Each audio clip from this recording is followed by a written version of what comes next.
নমস্কার বন্ধুগণ, welcome back to motor defined. আমি আপনাদের হোস্ট অ্যান্ড দোস্ত অরিন্দম ঘোষ, আর আজকে আপনাদের জন্য আবার একবার রাইড কম্প্যারিজন নিয়ে চলে এসেছি of this new 2026 KTM Duke 250 with this matte metallic silver colour, যাকে আজকে আমরা রাইড কম্পেয়ার করবো with Hero Xtreme 250R। Channel thumbnail থেকে আপনারা অলরেডি বুঝে নিয়েছেন রাইড কম্প্যারিজন হবে, কিন্তু অনেকটা ডাউট ক্রিয়েট হচ্ছে যে দেখুন দুটোই 250cc, দুটোই লিকুইড কুল, দুটোই 6 স্পিড গিয়ার বক্স, ঠিক আছে, পাওয়ার ফিগারে খুব একটা ডিফারেন্স নেই, কিন্তু প্রাইসে অনেকটা ডিফারেন্স। তাহলে কিনলে কোনটা ঠিক হবে, এক্সট্রিম নাকি ডিউক? এই জিনিসটা আজকে ক্লিয়ার করার চেষ্টা করবো। বলবো আপনাদের ফিচার, স্পেসিফিকেশন, প্রাইস হোক বা মাইলেজ, দুটোর মধ্যে কী সিমিলার বা কী difference, so that video end পর্যন্ত জন্য আপনাদের কাছে একটা ক্লিয়ার আইডিয়া থাকে যে কিনলে আপনাদের জন্য এখানে এক্সট্রিম ঠিক হতে পারে নাকি ডিউক। আর রাইড কম্প্যারিজন তো আপনাদেরকে আমি বলবোই। আর very special thanks to KTM Krishnanagar and GP auto centre, Hero Premier Krishnanagar for providing me this bike, যাতে আমি আপনাদের পর্যন্ত এই রাইড কম্প্যারিজনটা পৌঁছে দিতে পারি। ওয়েস্ট বেঙ্গলের কৃষ্ণনগর পাশাপাশি এদের যদি আপনি থাকেন, কোনো রকমের যদি আপনি এখানে হিরো হার্লি বা বাজাজ KTM প্রোডাক্ট কিনতে চান, শোরুমকে আপনি ডেফিনেটলি কন্ট্যাক্ট করতে পারেন। ডিটেলসটা অলরেডি আপনারা নিজেদের স্ক্রিনে দেখে নিয়েছেন। তবে চলুন দেরি না করে শুরু করা যাক। তো বন্ধুগণ, রাইডে যাওয়ার আগে ছোট্ট একটা ওয়াক অ্যারাউন্ড শেয়ার করে নিই, যাতে কি ডিফারেন্সেসগুলো আপনাদের পর্যন্ত পৌঁছে দিতে পারি। দেখুন, লুক যদি দেখেন দুটোতেই স্পোর্টি লুক আছে, এটাতে কোনো রকমের কোনো ডাউট হবে না। কিন্তু হ্যাঁ, যদি আপনি এখানে হেডল্যাম্প দেখেন রাতের টাইমে, বেটার লাইট যদি দেখেন এখানে কিন্তু আপনি এক্সট্রিমে পাবেন, বিকজ এখানে কিন্তু প্রজেক্টর লাইট দেওয়া আছে। যথেষ্ট ভালো লাইট দুটোতেই আছে, কিন্তু বেটার লাইট রাতের জন্য স্পেশালি আপনি এক্সট্রিম 250R পাবেন। আর এখানে কিন্তু অটো ইলুমিনেশন ব্যাপারটাও দেওয়া আছে। তারপরে 43mm USD folk, 110mm tyre দুটোতেই আছে, কিন্তু ডিউকে রেডিয়াল, এখানে রেডিয়াল নয় বলতে পারেন। দুটোতেই ডুয়াল চ্যানেল ABS বা সুইচেবল ABS দেওয়া আছে। 320mm ডিস্ক, এটাও কিন্তু আপনারা দুটোতেই পাবেন, কিন্তু এক্সট্রিমে আপনারা এখানে এই বলতে পারেন যে পেট্রোল ডিজাইনের ডিস্ক, এটা আপনারা পাবেন। এবার ইঞ্জিনের ব্যাপারটা যদি দেখেন, অলমোস্ট দুটোতেই সিমিলার ক্যাপাসিটি, 249.07, 249.03 বলতে পারেন। এখানে এই liquid cool 6 speed gear box ফিলিনেশন, এটা আপনারা দুটোতেই পাবেন। আর স্লিপ অ্যান্ড অ্যাসিস্ট ক্লাচ, এটাও দুটোতে আছে। কিন্তু ডিউকে এখানে স্পেশালিটি কি, যেখানে আপনারা কুইক শিফটার প্লাস পাবেন, আপ বা ডাউন শিফটিং এখানে ক্লাসলেস করা যাবে। আগে এটা ব্যাপারে আপনাদেরকে আমি বলবো। আর এরপরে যদি আপনি এখানে দেখেন বলতে পারেন এক্সট্রিম 50R, এখানে কিন্তু আবার DOHC ব্যাপারটাও দেওয়া আছে। আর তারপরে যদি আপনি এখানে পাওয়ার দেখেন, তাহলে ডিউকে হালকা একটু বেশি 31, এক্সট্রিমে 30, কিন্তু টর্ক দুটোতেই আপনারা সিমিলার পাবেন, যেটা হচ্ছে 25 নিউটন মিটার টর্ক। ঠিক আছে। আর তারপরে যেহেতু ইঞ্জিনের ব্যাপারটা কথা হচ্ছে, এক্সস্ট সাউন্ড আমি আপনাদেরকে শুনিয়ে দিই। স্টার্ট করি এখানে আমি ডিউক 250।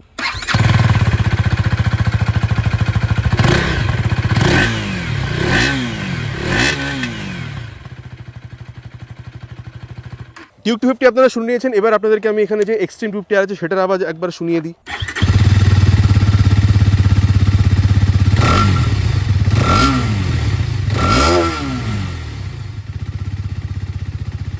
কোন আওয়াজটা বেটার লেগেছে নিচে কিন্তু কমেন্ট করে জানাতে প্লিজ ভুলবেন না। দুটোই দেখতে পাচ্ছেন টেল ল্যাম্প আছে, ফ্রন্ট হোক বা রিয়ার দুটোতেই বলতে পারেন LED টার্ন ইন্ডিকেটার আছে, হ্যাজার্ড ল্যাম্প দুটোতেই দেওয়া আছে।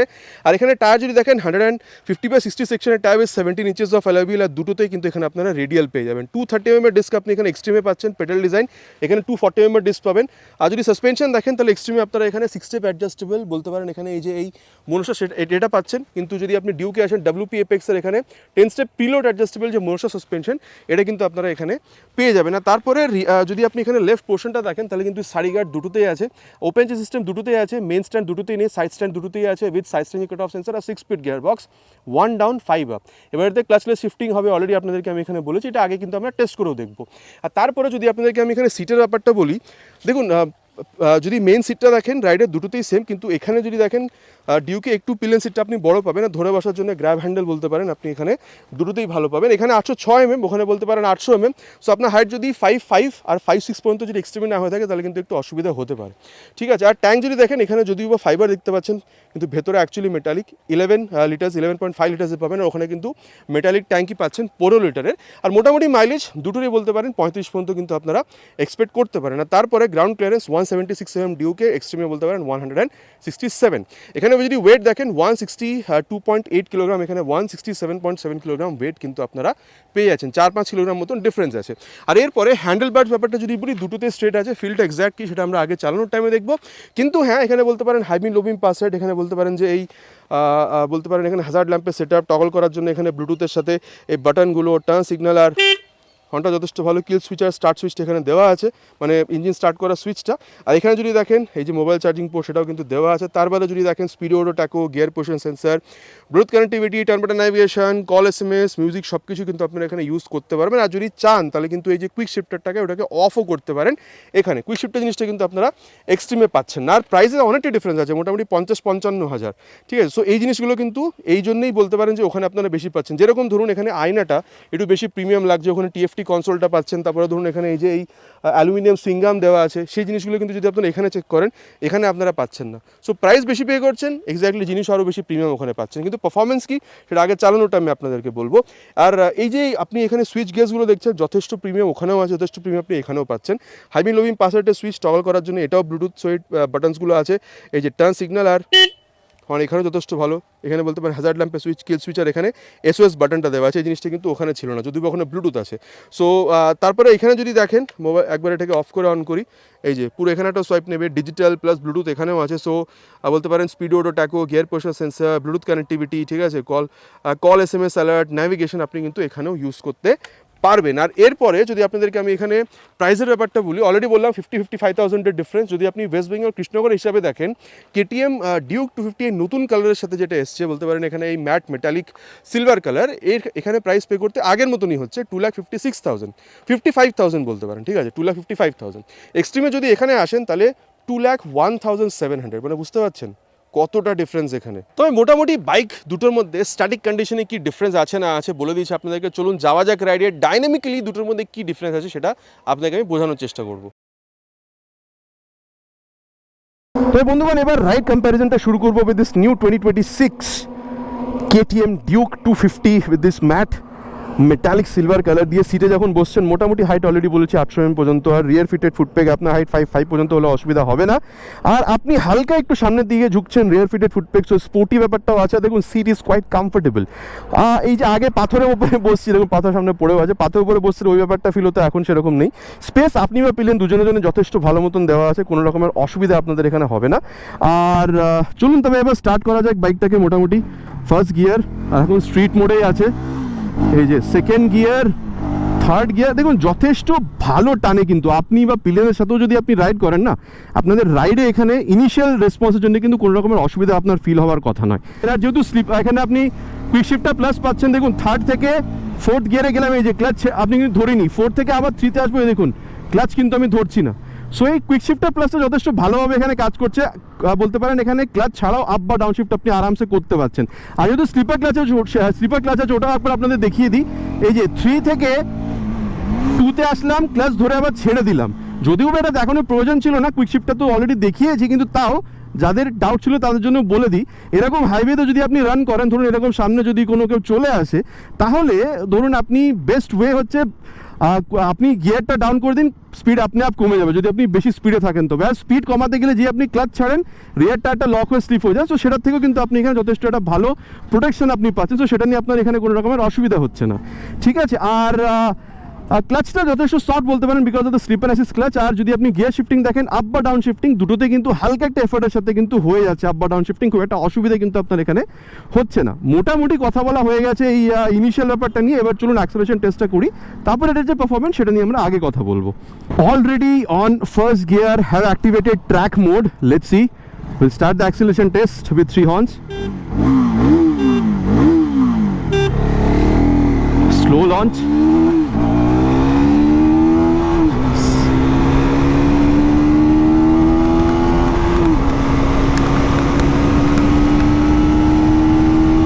crossed।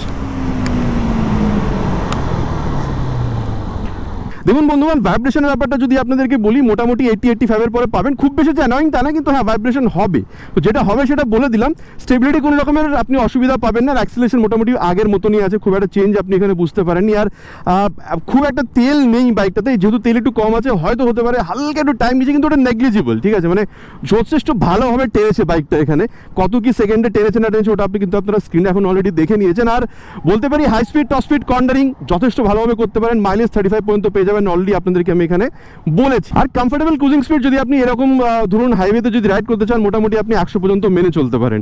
তো বন্ধুগণ এবার এখানে রাইড কম্পেয়ারটা করবো, বলতে পারেন KTM ডিউক 250 কে with this 2026 Hero Xtreme 250R। এবার সিটে যখন বসছেন 806 mm সিট, 6 mm বেশি, আর হ্যাঁ ওটাকে যে একটু উঁচু সিটে যে বসছেন এটা কিন্তু বোঝা যাচ্ছে। আর এই যে ব্যাপারটা না, এইখানে জায়গাটা একটু বেশি চওড়া, সেটা বুঝতে পারবেন।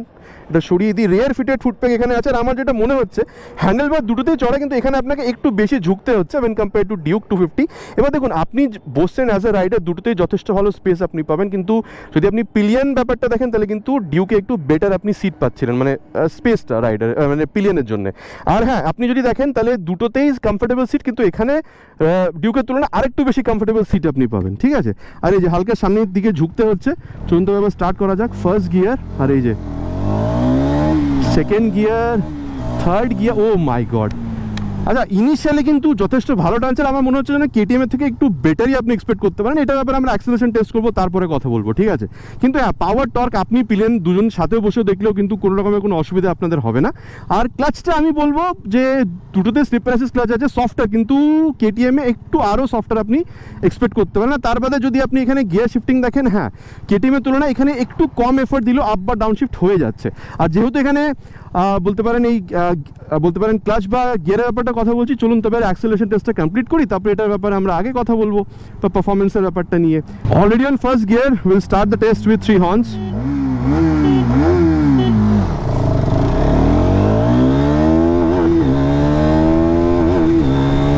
crossed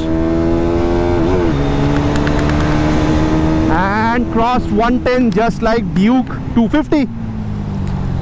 দেখুন বন্ধুরা, স্মুথনেসের ব্যাপারটা যদি আপনি বলেন, আমি বলবো এখানে একটু বেটার আপনার ফিল হবে। কেটিএমে যথেষ্ট ভালো ছিল, কিন্তু এখানে 90-95 পর্যন্ত যে খুব বেশি ভাইব্রেশন সেটা কিন্তু আপনার এখানে ফিল হচ্ছে না। সো ভাইব্রেশনের ব্যাপারটা আমি বলবো এখানে আপনি একটু বেটার পাবেন। আর তার বাদে যদি আপনি এখানে হাই স্পিড, টপ স্পিড, যদি আপনি এখানে স্টেবিলিটি দেখেন, স্টেবিলিটিতে কোনো প্রবলেম এখানেও নেই, কিন্তু ফ্রন্ট টায়ারটা রিডিয়াল হলে আর একটু বেটার কিন্তু ডেফিনেটলি হতে পারতো। আর তার বাদে যদি আপনি এখানে কমফোর্টেবল ক্রুজিং স্পিড দেখেন 100-105 পর্যন্ত, যেরকম আমি কেটিএমে বলেছিলাম এখানেও কিন্তু আমি ব্যাপারটা সেমই বলবো। তারপরে ইঞ্জিন হিটিংয়ের ইস্যু এখানেও নেই, আর মাইলেজ দুটোতেই সেম, আপ টু 35 kmph। আমি অলরেডি আপনাদেরকে আমি ওয়াক অ্যারাউন্ডের টাইমেও বলেছি। আর এবার যেটা ব্যাপার নিয়ে কথা হবে সেটা হচ্ছে এই বাইকের ব্রেকিং। মোটামুটি এটাকে নিয়ে যাব 60-এর কাছাকাছি। আর এই যে 61-এ গিয়ে ফ্রন্ট ব্রেক, পেছনে কেউ নেই দেখিয়ে ব্রেক করেছি। দেখুন আমি বলবো ফ্রন্ট ব্রেক 320 mm যে ডিস্কটা আপনি পাচ্ছেন যথেষ্ট ভালো আপনাকে ব্রেকিং দিচ্ছে, এটা নিয়ে কিন্তু কোনো রকমের কোনো কথাই হবে না। এখন এবিএসটা বুঝতে পারিনি, কিন্তু এবিএস আছে আর কাজ করবে, সেটা নিয়ে আপনাদের কোনো রকমের কোনো প্রবলেম হওয়ার কথা নয়। আর রিয়ার ব্রেকটাকে একবার প্রেস করে দেখি, এই যে মোটামুটি 55-এ গিয়ে রিয়ার ব্রেক, পেছনে কেউ নেই দেখেই প্রেস করেছি। দেখুন প্রোগ্রেসিভ নেচার, 240 mm যে রিয়ার ডিস্কটা আপনি পাচ্ছেন প্রোগ্রেসিভ নেচারেরই। যখন রিয়ার ব্রেকে পা রাখছেন হালকা একটু স্পিডটা স্লো হচ্ছে, ওই ব্যাপারটা এখানে আছে, ঠিক আছে। আর এবার রিয়ারের সাথে সাথে ফ্রন্ট ব্রেকটাকে একবার প্রেস করে দেখি, মোটামুটি 50+ গিয়ে পেছনে কেউ নেই দেখে ব্রেক করেছি। দেখুন ওভারঅল ব্রেকিং ইজ লাইক অসম, ঠিক আছে। 320 mm ফ্রন্ট, 240 mm রিয়ার ব্রেক, কালেক্টিভলি যখন আপনি ব্রেকিং করছেন যথেষ্ট ভালো কিন্তু আপনি এখানে একটা রেসপন্স পাচ্ছেন। আর এবার যেটা কথা বলবো সেটা হচ্ছে এই বাইকের ব্রেকিং নিয়ে। মোটামুটি এটাকে 60 পর্যন্ত নিয়ে যাবো, দিয়ে ফ্রন্ট ব্রেকটা করে দেখবো 72-তে গিয়ে ফ্রন্ট ব্রেক। দেখুন দুটোতেই আর ফ্রন্ট ব্রেক 320 mm আছে। ডিউকে যথেষ্ট ভালো আপনি বলতে পারেন, কিন্তু আমি বলবো আপনাদের এখানে হয়তো আপনি আরও একটু বেটার ফিল করবেন when compare to Duke 250। Duke 250-তে যথেষ্ট ভালো, নো ডাউট ইন দ্যাট। এখানে আরেকটু বেটার আপনি কিন্তু এক্সপেক্ট করতে পারেন। আর দেখুন এবিএস ফিল হয়নি, কিন্তু টাইম আসলে এবিএস ফিল হয়ে যাবে, সেটা নিয়ে কোনো প্রবলেম আপনার হবে না। আর রিয়ার ব্রেকটাকে একবার ইউজ করে দেখি, মোটামুটি পেছনে কেউ নেই দেখেই ব্রেকটা করছি 61-এ রিয়ার ব্রেক। এটা তো দেখুন ওখানে 240 mm ডিস্ক ছিল, এখানে 230, কিন্তু আমি বলবো অলমোস্ট সিমিলারই পাচ্ছেন, মানে সেম পাচ্ছেন। মানে রিয়ার ব্রেকে পা রাখলে হালকা একটু স্পিডটা স্লো হচ্ছে, ওই ব্যাপারটাই আছে, ঠিক আছে। সো এটাতে ডিউক এখানে কোনো তফাৎ নেই। আর এবার চলুন রিয়ারের সাথে সাথে ফ্রন্ট ব্রেকটাকে একবার ইউজ করে দেখি 67-এ গিয়ে, ঠিক আছে। তো আমি বলবো দেখুন এখানেও কিন্তু আপনার যথেষ্ট ভালো আপনি ব্রেকিং পাচ্ছেন। আমি বলবো ডিউকেও কোনো প্রবলেম নেই, যথেষ্ট ভালো ব্রেকিং। এখানে আপনি আরেকটু বেটার যে ব্রেক সেটা কিন্তু আপনি এখানে এক্সপেক্ট করতে পারেন। ওভারঅল ব্রেকিং যদি আপনি দেখেন, এই রিয়ারের সাথে সাথে ফ্রন্ট ব্রেকটা যখন আমি অ্যাপ্লাই করছি এই সিচুয়েশনটা যদি আপনি দেখেন তবে ডিউকের তুলনাতে। এবার যেটা বলবো সেটা হচ্ছে সাসপেনশন। আপনি যদি ফার্স্ট মানে ফ্রন্ট বা যদি রিয়ার সাসপেনশন দেখেন, দুটোই বলবো আমি ইজ অন দ্য স্টিফার সাইড, মানে একটা ট্রু বলতে পারেন যেখানে স্পোর্ট নেকেড বাইকে যেরকম হওয়া উচিত সেরকমই পাচ্ছেন। So high speed, top speed বা কর্নারিং যদি আপনি দেখেন যথেষ্ট ভালোভাবে আপনি এখানে একটা রেসপন্স পাবেন, ঠিক আছে। আর যখন আপনি একদমই ছোটোখাটো গাড্ডাতে গেলেন বাট বাম্পে গেলেন, ঠিক আছে, যেই আপনি একটু বেশি গাড্ডা বা বেশি বাম্পে যাবেন তখন কিন্তু আপনার কোমরে বা কাঁধে কিন্তু ওই কাঁধাতে কিন্তু ঝটকাটা কিন্তু আপনার ফিল হবে। সো ওই জিনিসটাকে কিন্তু মেনেই আপনাকে এই বাইকটা কিনতে হবে। স্পোর্টস রাইডের বাইকে যেরকম পাওয়া উচিত সাসপেনশন, ঠিক সেরকমই আপনারা এখানে পাবেন। এবার এরকম যখন করছেন যে ওয়েট খুব একটা বেশি সেটাও আপনার ফিল হচ্ছে না। আর হ্যাঁ, ওভারঅল ফিল যদি দেখেন রিয়ার ভিউ মিররটা যথেষ্ট ভালো, speedo tacho gear portion sensor এগুলো নিয়ে আপনাদের কোনো রকমের এখানে কোনো প্রবলেম নেই। Tachometer, speedo tachometer, gear portion sensor, Bluetooth connectivity সব কিছুই আছে। আর দেখুন আপনি এখানে খুব বেশি ঝুঁকছেন না, সিটিরও কোনো অসুবিধা নেই, স্পেস পাচ্ছেন। So city ride daily commute করতে পারেন, মাইলেজ 35 পর্যন্ত পেয়ে যাবেন। কিন্তু যেহেতু 6 স্পিড গিয়ার বক্স আর যথেষ্ট ভালো আপনি হ্যান্ডলিংও পান, আপনি যদি পিলিয়নের সাথে কখনো এই লং রাইডও যদি বেরিয়ে যাওয়ার আপনার প্ল্যান থাকে না, তাহলে আমার মনে হয় ওকেশন লং রাইড আপনি বেরোতে পারেন। খুব একটা অসুবিধা যে আপনার হবে সেটা কিন্তু আমি একদমই বলবো না। আর সাসপেনশনের ব্যাপারটা দেখুন, আমি বলবো দুটোতেই সেম সেট আপ। ওখানে 10 স্টেপ প্রিলোড অ্যাডজাস্টেবল, এখানে 6 স্টেপ অ্যাডজাস্টেবল পাচ্ছেন। আমার মনে হয় যদি আপনি হাই স্পিড, টপ স্পিড বা কর্নিং দেখেন দুটোতেই দুর্দান্ত পাবেন। কিন্তু যখন আপনি গাড্ডা ব্যাপারটা যাচ্ছেন বা বাম্পে যাচ্ছেন, দেখুন ঝটকা এখানেও লাগবে, ঠিক আছে, এই ইউএসডি আর মনোসা সেট আপটা এরকম ঝটকা দেবে। কিন্তু আমার মনে হয় যখন আপনি ডিউকের সাথে তুলনা করছেন এখানে ঝটকাটা আপনি একটু কম পাবেন। সো এটাকে একটু বেশি কমফোর্টেবল বলতে পারেন ওয়েন কম্পেয়ার টু ডিউক 250। আর এবার যদি ওভারঅল ফিলটা দেখেন, এখানেও যখন আপনি এরকম করছেন, ঠিক আছে, বাইক আপনার কথা শুনছে, এদিক ওদিক পালিয়ে যাচ্ছে না। আর ওয়েট এখানেও যথেষ্ট ব্যালেন্সড, আগে বা পিছনে ভারী বা হালকা এই জিনিসটা মনে হচ্ছে না। আর এখানে রিউ মিররটা যথেষ্ট ভালো, রিয়ার ভিউ দিচ্ছে, speedo tacho gear portion sensor, Bluetooth connectivity এখানেও আছে, কোনো রকমের প্রবলেম আপনার এখানে হবে না। আর হ্যাঁ, এখানে টিএফটি নেই যেটা ওখানে ছিল, সো ওখানে একটা প্লাস পয়েন্ট আপনি বলতে পারেন। আর দেখুন আমার মনে হয় সিটি রাইড ডেলি কমিউট আপনি এখানেও করতে পারেন, যেরকম আমি ডিউকের টাইমে বলেছিলাম, কোনো রকমের প্রবলেম আপনার হবে না। কিন্তু আর আপনি যদি লং রাইডে বেরিয়ে যেতে চান সিঙ্গেল গেলে, ঠিক আছে, আপনি যদি পিলিয়নের সাথে যান, পিলিয়নের জন্য সিটটা এখানে একটু আপনি কম বলতে পারেন। এই জায়গাতে কিন্তু ডিউকে পিলিয়নের জন্য সিটটা আপনি আরেকটু বেটার পাচ্ছিলেন, এইটুকুই ডিফারেন্স বলবো। বিকজ এখানেও পারফরমেন্স অ্যাক্সেলারেশন ভালো।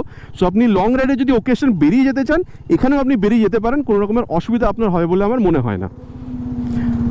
তবে দেখুন মোটামুটি দুটো বাইকে কি আছে না আছে ডিসকাস হয়ে গেছে, চলুন তবে যাওয়া যাক কনক্লুশনে গিয়ে কথা বলবো তাহলে কোন জিনিসটা বা কোন বাইকটা আপনার জন্য ক্রাইটেরিয়া ওয়াইজ কিনলে ভালো হতে পারে। তবে বন্ধুগণ এবার কনক্লুশনের ব্যাপারটা কথা বলা যাক। দেখুন আমার মনে হয় যে আপনি আপনার বাজেট যদি 2 লাখ টাকার কাছাকাছি থাকে, আপনি চাইছেন 250 সিসিতে মোস্ট ভ্যালু ফর মানি বলতে পারেন এই 6 স্পিড লিকুইড কুল ইঞ্জিন আপনি চাইছেন, যেখানে পারফরমেন্স বেস্ট হবে, ঠিক আছে, হ্যান্ডলিং ভালো পাবো, ব্রেকিং ভালো পাবো, রাতে রাইড করার জন্য ভালো লাইট আমার চাই, ব্লুটুথ কানেক্টিভিটি আমার চাই, ফিচারে আপনি কোনো রকমের কোনো কম্প্রোমাইজ চাইছেন না, বেস্ট আপনি পারফরমেন্স চাইছেন 250 সিসির মধ্যে, most value for money 6 speed liquid cool engine machine যদি বলেন, তাহলে কিন্তু এখানে এক্সট্রিম 250R আসছে। কিন্তু আমি বলবো আপনি আপনার বাজেট যদি 2 লাখ মানে 2.5 লাখের কাছাকাছি যদি নিয়ে যেতে পারেন, আপনি চাইছেন যে পারফরমেন্সটাও ভালো হবে, দেখতে একটা প্রিমিয়াম মেশিন ওন করতে চাইছেন, ঠিক আছে, প্রিমিয়াম একটা স্পোর্টস ব্র্যান্ড ওন করতে চাইছেন, যেখানে পারফরমেন্স টপ নচ হবে, বেস্ট হ্যান্ডলিং পাবেন, ভালো ব্রেকিং, আপনি এখানে ফিচারও চাইছেন যেরকম টিএফটি কনসোল বা বলতে পারেন ব্লুটুথ, এই জিনিসগুলো, স্লিপ অ্যান্ড অ্যাসিস্ট ক্লাচের সাথে সাথে আপনি এই কুইক শিফটের জিনিসগুলো চাইছেন, ঠিক আছে, সিট কমফর্টটা ওই নেকেড বাইক স্পোর্টস বাইকের মতন যেরকম হয় ভালো আপনি চাইছেন, ঠিক আছে, আবার বলবো পারফরমেন্স ফিচার, ঠিক আছে, হ্যান্ডলিং ভালো চাইছেন, আর একটা এক্সপেন্সিভ একটা প্রিমিয়াম প্রোডাক্ট ওন করতে চাইছেন 250 সিসির মধ্যে, আমার মনে হয় কেটিএম ডিউক 250 আপনার জন্য একটা যথেষ্ট ভালো বাইক হতে পারে। তবে আপনি কি মনে করছেন এবার আফটার দিস রিভিউ, এক্সট্রিম কিনবেন নাকি ডিউক, নিচে কিন্তু কমেন্ট করে জানাতে প্লিজ ভুলবেন না। প্রতিবার বলি প্রতিটা বাইকের বা স্কুটারের মধ্যে নিজের ব্যাপার থাকে, কি দুটোর মধ্যে আছে কি আরও ভালো হতে পারতো, অলরেডি আপনাদেরকে বলেছি। এবার আপনারা নিচে কিন্তু কমেন্ট করবেন এই দুটোর মধ্যে কোন বাইকটা আপনি কিনতে বেশি পছন্দ করবেন। আশা করছি ভিডিওটা ভালো লেগেছে, ভালো লেগে থাকলে প্লিজ ভিডিওতে একটি লাইক, আর চ্যানেল যদি প্রথমবার এসে থাকেন সাবস্ক্রাইব করে বেল বাটনটা অলে হিট করতে ভুলবেন না, বিকজ আপনাদের মধ্যে অনেকেই কিন্তু ভিডিও দেখে কিন্তু সাবস্ক্রাইব করে না, সো প্লিজ সাবস্ক্রাইব করবেন। আশা করছি ভিডিওটা ভালো লেগেছে, খুব তাড়াতাড়ি দেখা হবে আপনার সাথে চ্যানেলে এরকম একটা ভিডিওতে বাইক বা স্কুটারের সাথে। Till then ride safe and জয় হিন্দ।